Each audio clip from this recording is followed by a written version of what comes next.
नमस्कार। UPPSC panels के एक नए वीडियो में आपका स्वागत है। समीक्षा अधिकारी के प्रीलिमिनरी एग्जाम का रिजल्ट आ चुका है और पीसीएस का प्री भी बस कुछ दिनों में होने वाला है। आरओ के रिजल्ट के बाद ही कई सारी खबरें सामने आने लगी हैं जो मेरे और आप सभी के लिए बहुत चिंता का विषय है। जैसा कि सबकी राय थी कि इस एग्जाम की कट ऑफ 125 से 130 के बीच जाएगी, लेकिन जब रिजल्ट आया तो पता चला कि कट ऑफ बहुत हाई चली गई है। और उसके बाद जब लोगों ने अपना रिजल्ट और अपने मार्क्स बताने शुरू किए तो सामने आया कि बहुत से ऐसे लोग जिनका स्कोर 138 तक था, उनका भी रोल नंबर पीडीएफ में नहीं मिला। वहीं कुछ लोग ऐसे भी थे जिनका स्कोर 129 139 था, उसके बाद भी वो मेंस के लिए क्वालिफाइड थे। बाद में एक खबर सामने आती है कि देवरिया के एक एस्पिरेंट हैं, आपकी नजरों में भी आया होगा ये, जिनकी ओएमआर के हिसाब से उनका स्कोर जो है वो 152 के आसपास बन रहा है और उनका रोल नंबर भी पीडीएफ में नहीं है। इन सब बातों से दो संभावनाएं निकल रही हैं। पहली, या तो आयोग का जो सिस्टम है, जो तंत्र है, वो ठीक से काम नहीं कर रहा है और रिजल्ट बनाने में घोर लापरवाही की गई है, या फिर भ्रष्टाचार का बोलबाला फिर से हो गया है। आयोग का इतिहास रहा है कि इनसे किसी भी एग्जाम का जो पेपर है वो ढंग से नहीं बनाया जाता, उसके बाद जारी आंसर की में भी उत्तर गलत होते हैं और उसके बाद इन्हीं की आड़ में अंदर बाहर करने का खेल चलता है, ऐसा कहा जाता है। जब दुनिया भर की ऑफलाइन और ऑनलाइन कोचिंग्स में होने वाले टेस्ट के पेपर केवल एक दो या चार लोगों की टीम 100% शुद्धता और एक्यूरेसी के साथ बना सकती है, तो आपका तो एक पूरा विभाग ही इस काम में लगा हुआ है और आपके पास एक तथाकथित एक्सपर्ट्स का पैनल भी है। अगर इतना बड़ा सिस्टम होने के बाद भी आप ये गलतियां कर रहे हैं और एक बार नहीं बार बार लगातार कर रहे हैं, एक ही पेपर की मुट्ठी भर सवाल आप सही नहीं बना पा रहे हैं, तो लानत है ऐसे एक्सपर्ट्स पर जो अपनी लापरवाही और बेगैरती से मेहनती बच्चों के भविष्य के साथ खिलवाड़ कर रहे हैं। चलिए, मान लिया कि आपके तथाकथित एक्सपर्ट इस लायक नहीं है कि प्रश्न सही बना सके, तो कम से कम आंसर की तो सही बननी चाहिए, वो भी नहीं बनती है।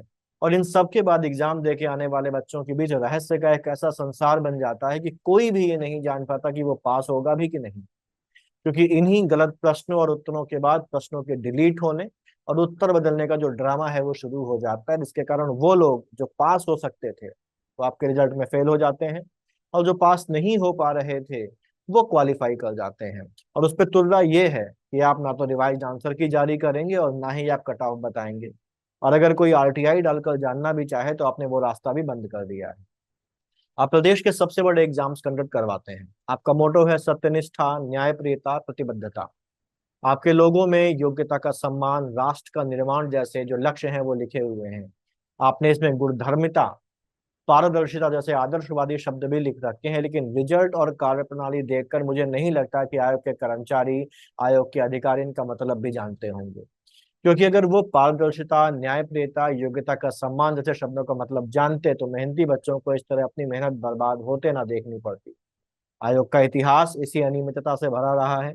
गलत प्रश्न, पेपर लीक जैसे आरोपों के लगने के बाद सुधार के नाम पर पारदर्शिता और जिम्मेदारी बढ़ाने की बात की गई थी। टीवी चैनल पर कहा गया था कि सनाथ जान आपको करो न गर्व चित्त में, अनाथ कौन है यहाँ त्रिलोकीनाथ साथ हैं और दयालु दीन बंधु के बड़े विशाल हाथ हैं। मैथिली शरण गुप्त की ये पंक्तियां पढ़ी गई थी और इनके बाद बड़ी आशा बंधी थी इस इंटरव्यू को देखकर कि अब सब ठीक होगा, अब आयोग के दिन बहुत जाएंगे, अब मेहनत करने वाला अपनी मेहनत का फल जरूर पाएगा। यूट्यूब पर ये इंटरव्यू आज भी पड़ा हुआ है, आप जाके उसको देख सकते हैं। लेकिन हुआ क्या? पारदर्शिता और जवाबदेही बढ़ाने के नाम पर जो बची खुची पारदर्शिता थी वो भी खत्म कर दी गई। चलिए ये भी मान लेते हैं कि 150 200 सवालों में से हमेशा 8 10 सवाल गलत बन ही जाते हैं, लेकिन उनसे कितना असर पड़ेगा परिणाम में?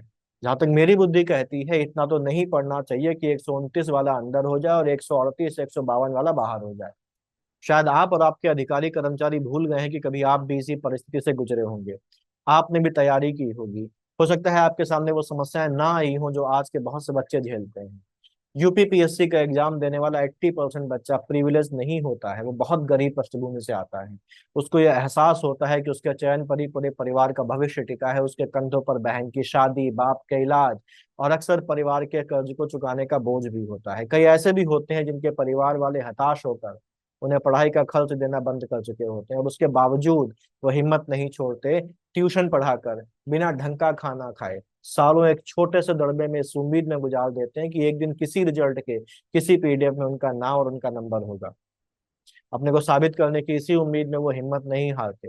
हर रिजल्ट के बाद रो धोकर आंसू बहाकर वो दोबारा जुट जाते हैं अगले एग्जाम के लिए। लेकिन आपकी कार्यप्रणाली उनकी इस उम्मीद को, उनकी हिम्मत को तोड़ रही है और आप बेखबर बने बैठे हैं, या शायद आप बेखबर बनने का नाटक कर रहे हैं। आपकी वेबसाइट में माननीय अध्यक्ष जी की तस्वीर के नीचे लिखा है अप्राप्यम नाम नेहास्ति धीरस व्यवसायिना। इसका इंग्लिश ट्रांसलेशन भी बगल में ही लिखा हुआ है कि there is nothing unattainable to the one who has the courage and work tirelessly.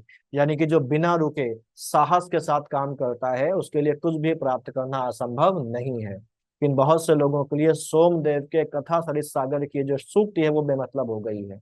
यदि आपसे प्रार्थना है कि आप सक्षम हैं, कुछ करिए। बहुत से बच्चों का जीवन, उनका और उनके परिवार का भविष्य आपके हाथों में है। एक जमाना था जब हम लोग आयोग के सामने से गुजर जाते थे तो सर अपने आप झुक जाता था। अक्सर आयोग के प्रवेश द्वार के हम लोग पैर छूकर आगे बढ़ते थे। आयोग का दर्जा हमारे लिए एक मंदिर जैसा था। प्लीज वो दिन वापस ले आइए। ऐसी कार्यप्रणाली से बच्चे बहुत हताश, बहुत निराश हो जाते हैं। वो ये नहीं जान पाते कि कमी उनके अंदर नहीं है, कहीं और है।